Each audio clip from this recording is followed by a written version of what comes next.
Bismillahirrahmanirrahim. Assalamualaikum warahmatullahi wabarakatuh. Institut Kefahaman Islam Malaysia atau lebih dikenali sebagai IKIM.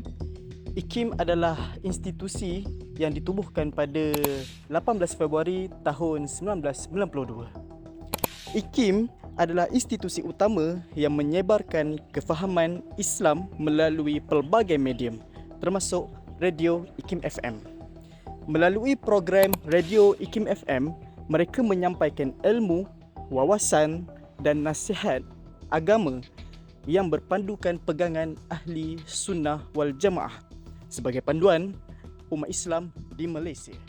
Jadi kita lihat balik apa yang berlaku pada tahun 2024 di mana ada beberapa dakwaan tular berkenaan dengan IKIM FM di mana sesetengah pihak mendakwa IKIM FM tidak menghormati pandangan ahli sunnah wal jamaah yang mana diguna pakai oleh masyarakat di Malaysia, dipegang oleh masyarakat di Malaysia. Ada juga dakwaan mengatakan bahawa IKIM FM menjemput penceramah-penceramah yang tidak berpegangan dengan ahli sunnah wal jamaah. Sehingga ada juga yang melabel bahawa IKIM FM dilabel sebagai radio Wahabi.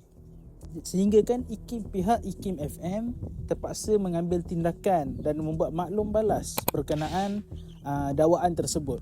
Jadi pihak IKIM FM memandang serius dakwaan terhadap IKIM FM di media sosial.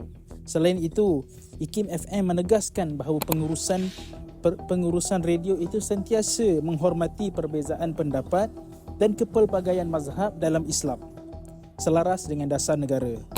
Selain itu, kandungan siaran IKIM FM sentiasa dipastikan bersifat ilmiah, mendidik dan menghormati sensitiviti masyarakat.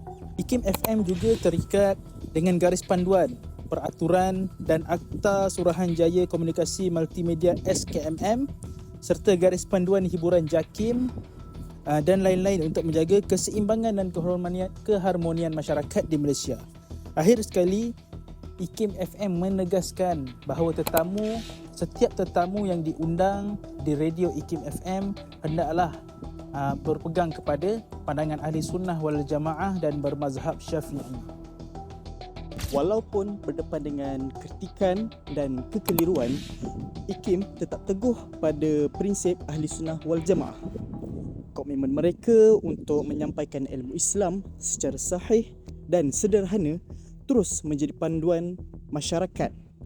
Sebagai pendengar, kita juga bertanggungjawab untuk menyemak fakta dan menghargai usaha institusi dakwah khususnya di Malaysia.